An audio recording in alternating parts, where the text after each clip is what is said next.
So, County Executive Rob Astorino, thanks for joining me here at the Tappan Zee Bridge. So, what happens if this bridge closes tomorrow?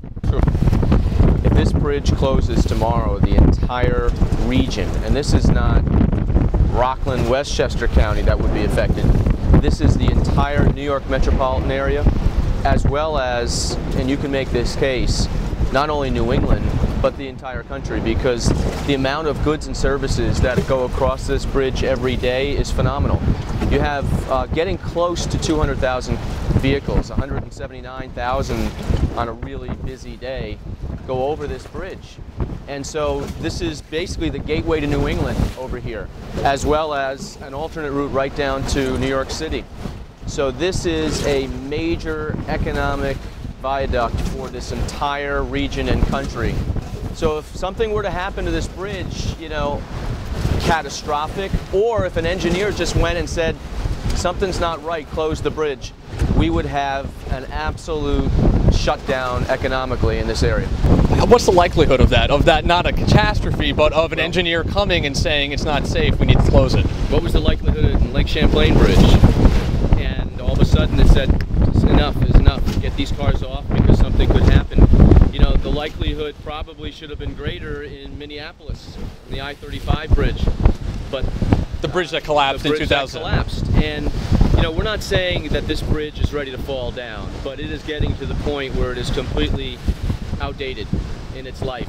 And it was never designed to last more than 50 years, never designed to take this traffic. That's right, it was never designed for that. When this bridge opened up in the mid-50s, we are at capacity today, so even a new bridge that would be replaced is just to meet current capacity, not future capacity.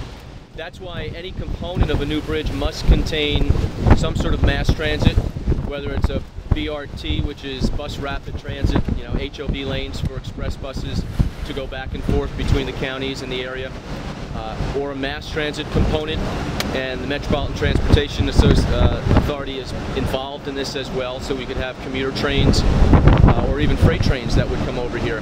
But that has to be part of it, because this bridge, no matter how wide you make it, a new bridge, it would still come into the same infrastructure, it would still come into the same amount of lanes on I-287 or 87, which cannot be built any wider. How do you pay for that?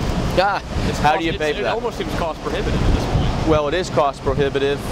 It was, you know, expensive many years ago when they started planning this. They've been looking at this so far for 10 years. Literally a decade they've been studying this bridge. They've spent $83 million in studies so far. And it's just time for the engineers to put their pencils down and decision makers to make decisions.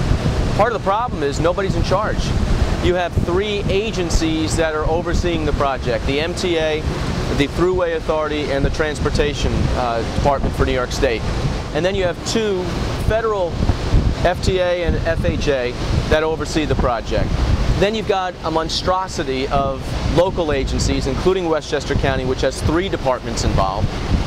So there's only one person or one office that could really take the lead and make something happen here, and that would be the governor of New York State, which would fall under his jurisdiction. He's the one that controls the levers of power for certainly the bureaucracy, and he's got to take the lead and say, enough is enough, enough studying, enough planning, enough money spent, enough money wasted. Let's get a new bridge built. And right, but how do you pay for it though? Do you do it through bonding? Do you do it through tax increases? They're going to have to do a lot of different things. They've been studying, and all they've come up with so far are tax increases and increased tolls. I don't think that cuts it. I think first of all you got to make a commitment to actually build the bridge.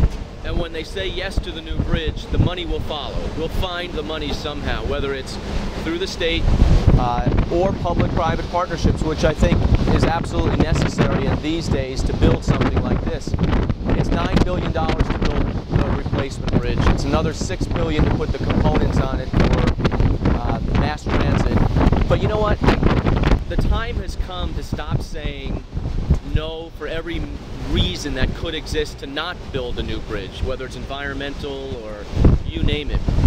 We need some leadership to actually build the bridge before something happens, whether, again, it's catastrophe or whether it's an engineer saying something doesn't look right, close the bridge. But I think the money will follow, but first and foremost, you need the leadership to say yes to the new bridge. Speaking of the governor, when he was elected, Andrew Cuomo actually came here. One of the first things he did. And one of the first things he did was check out the infrastructure of the state, including the Tappan Zee Bridge. At the time, did that give you hope that he would be taking this issue up or looking at it down the road immediately?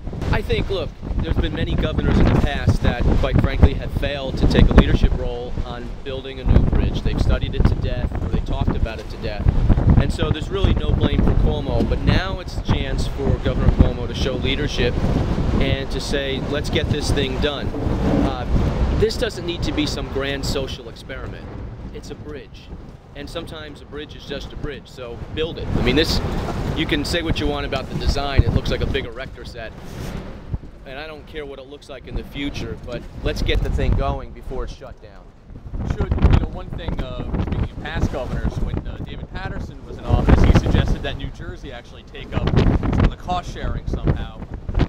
Governor Christie kind of rejected that outright, but should New Jersey have, do they have a stake in this ultimately, too? They do, but let's face it, this is our jurisdiction. The Lake Champlain Bridge, which was closed down, that was two states. That was Vermont and New York, and they shared the design costs. They shared the costs in that because it was both of their authorities. This is not the authority of New Jersey. This is the responsibility of New York State.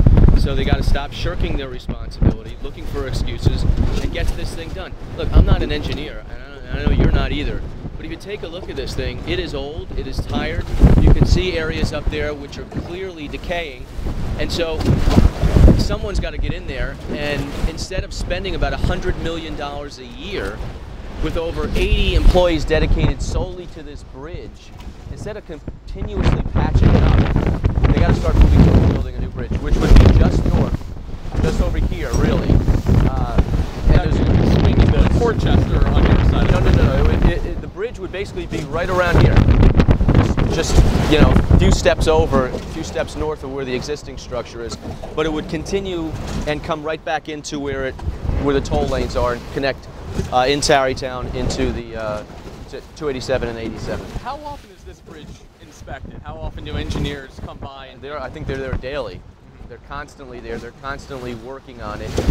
And like I said, how much good money are we throwing after bad? By spending $100 million a year to continuously patch it up just to keep it going, that doesn't seem like a logical plan to me. It certainly does seem like construction is an ongoing presence on there. I know whenever I'm crossing it, it always seems like there's construction.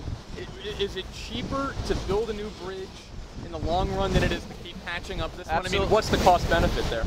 The cost benefit is because the day that they close this bridge, for whatever reason, is the day everything comes to a standstill. And then they'll say, wow, $100 million a year, that was pretty stupid of us. We should have spent the $9 billion to actually build the new bridge. And every day that they wait, the cost goes up. They're spending $100 million a year just on upkeep alone? Just on upkeep. It's also a very unsafe bridge, by the way. There's twice the number of accidents on just the Tappan Zee Bridge than there is on the Thruway. And that's because there is no breakdown lane there. It's very congested. There's some enormous potholes at times. And weather, the weather, it can be foggy at times. It's always congested, and there's just not enough room there. And so one little disabled vehicle, and you've got backups in Rockland County all the way up to the Palisades, or coming westbound, you have it all the way through White Plains, sometimes all the way back to 95. So it's not an inconvenient factor, it's an economic factor right now, and a safety factor. One of the peculiarities of this bridge, and some of the tragedies that we've seen here too, have been the propensity for people to commit suicide on the bridge, to jump off of it. Just a few days ago, 2 people jumped off the bridge. A woman unfortunately died in some critical condition. A new bridge design, could that prevent suicide somehow? Should it take that into consideration, or can you even? Well, they should take it into consideration. That seems like it would be a logical and very easy architectural thing to do. And if they can do it, they should do that, certainly.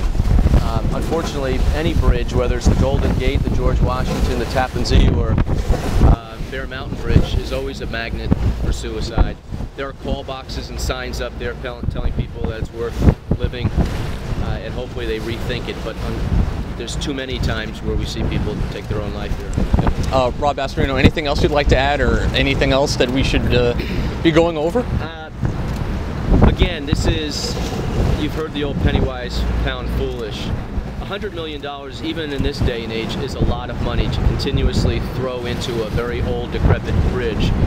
The governor, in particular, needs to take the bull by the horns and say, I'm going to move forward a design and get a bridge built by any means. You know, the SEQRA process, the State Environmental Quality Review Act, unfortunately has become an obstacle for anything new or any advancement. And we've got to get over that somehow. That's a big issue that I think they need to tackle as well, because that's been an impediment to any progress. And we're going to hit that with when the environmental impact statement finally comes out after about a decade. But only the governor, in this case, I think, can control all the levers of government and the bureaucracy that has been withholding any advancement of this. Engineers, consultants, everyone's making a lot of money and nothing's being done here. But the day that this bridge is shut down for any reason will be a day that a lot of people will regret, and that this region will suffer enormously for. Okay, thanks for joining me, and thanks for getting wet. Thank you.